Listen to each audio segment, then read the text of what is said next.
Hi అండి. Welcome to Jakkampudi recipes. ఈరోజు మన రెసిపీ వచ్చేసి ఆంధ్ర స్పెషల్ టమాటా కొత్తిమీర రోటి పచ్చడి. ఈ రోటి పచ్చడి అంటే చాలా ఇష్టం అండి ఆంధ్ర ప్రజలకి.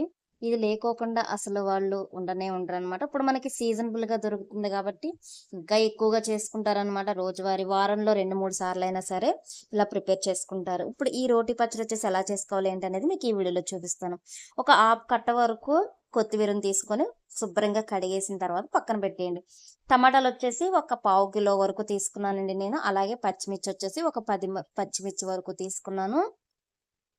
వీటిని ముసుకులు తీసి పక్కన పెట్టేసుకున్న తర్వాత గ్యాస్ వెలిగించుకొని ఒక బౌల్ పెట్టేసుకుందాము. ఇందులో 2 టీ స్పూన్ల వరకు ఆయిల్ అనేది వేసుకోండి. మనకి ఈ రోటి పచ్చళ్ళకి ఆయిల్ కూడా ఎక్కువేం పట్టదండి, తక్కువే పడుతుంది. పచ్చిమిర్చి వచ్చేసి ముందుగా ఇలా కళాయిలో వేసేసుకొని టమాటాలను కట్ చేసుకున్నాం కదా, ఆ టమాటాలను కూడా ఇందులో వేసేసుకున్నాం. ఇలా వేసేసుకొని ఒకసారి కలుపుకున్న తర్వాత మూత పెట్టేసుకోవాలి. మూత పెట్టేసుకొని చక్కగా లో ఫ్లేమ్‌లో పెట్టుకొని ఒక 10 నిమిషాల వరకు అలా వదిలేయండి. వదిలేస్తే చక్కగా మనకి టమాటాలు, పచ్చిమిర్చి కూడా చక్కగా ఇలా మగ్గిపోతాయన్నమాట.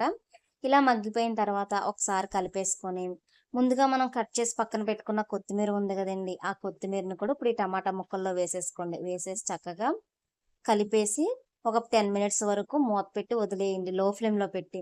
అప్పుడు చక్కగా మనకి కొత్తిమీర, అలాగే పచ్చిమిర్చి, టమాటాలు కూడా ఫుల్‌గా మగ్గిపోతాయన్నమాట. అలాగే ఈ కొత్తిమీరతో పాటు కరివేపాకు కూడా ఒక 4 రెబ్బల వరకు వేసుకోండి. అంటే ఒక పావు కప్పు వరకు వేసుకోండి. కొత్తిమీర, కరివేపాకు 2 కలిపి మీరు తినడం వల్ల మీ జుట్టు రాలిపోయేది కూడా ఆగిపోతుందనమాట.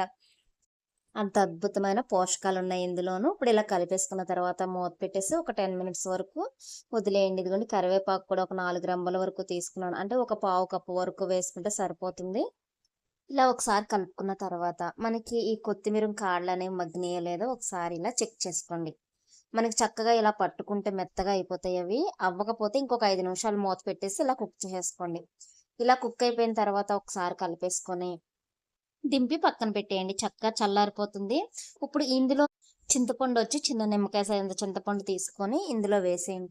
వేసేసి చక్కగా టమాటాలు పైన ఇలా వేసారంటే ఆ వేడికి చక్కగా మగ్గిపోతుంది.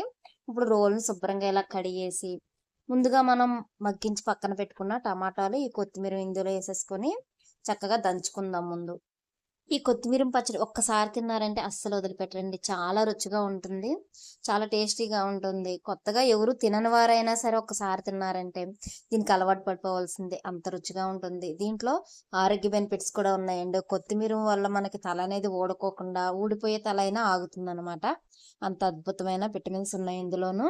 ఇంగో చూడండి మనకి చక్కగా ఇలా నలిగిపోయింది కదా! ఇందులో ఎల్లుల్లిపాయలు వచ్చేసి ఒక 10 రెమ్మలు, జీలకర్ర వచ్చేసి ఒక 2 టీ స్పూన్లు, పసుపు వచ్చేసి ఒక హాఫ్ టీ స్పూను, గల్లులుప్పు వచ్చేసి ఒక 2 టీ స్పూన్ల వరకు వేసుకున్నాను నేను. ఇలా వేసి మొత్తం కూడా చక్కగా ఇలా చిన్నగా దంచుకుంటూ రుబ్బేయండి.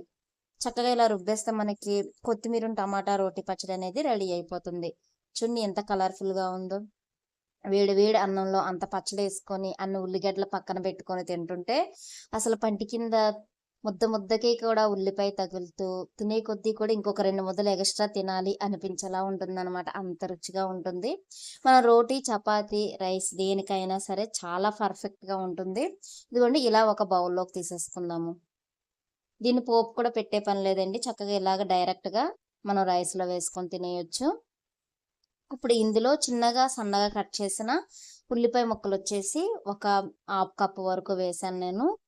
మనం ఉల్లిపాయలనేవి మీరు పచ్చడి రుబ్బేటప్పుడే చక్కగా అందులో వేసుకొని దంచేసుకోవచ్చు. నేనైతే ఇలా చిన్న చిన్న ముక్కల కింద కోసి ఇలా పచ్చడి పైన వేశానండి. ఇప్పుడు ఒకసారి కలిపేసుకుందాం. ఇలా కలిపేసుకొని మీరు రైస్ గానీ, రోటీ గానీ, చపాతీ గానీ, రైస్‌లో అయితే వేడి వేడి అన్నంలో ఇంత పచ్చడి వేసుకొని ఆ ఉల్లిపాయలతో కలుపుకొని తింటుంటే అసలు ఇంకా మనం మాటలుండవండి. ఒక్క ముద్దకి 4, 5 ముద్దలు లాగించేస్తారనమాట. అంత రుచిగా ఉంటుంది.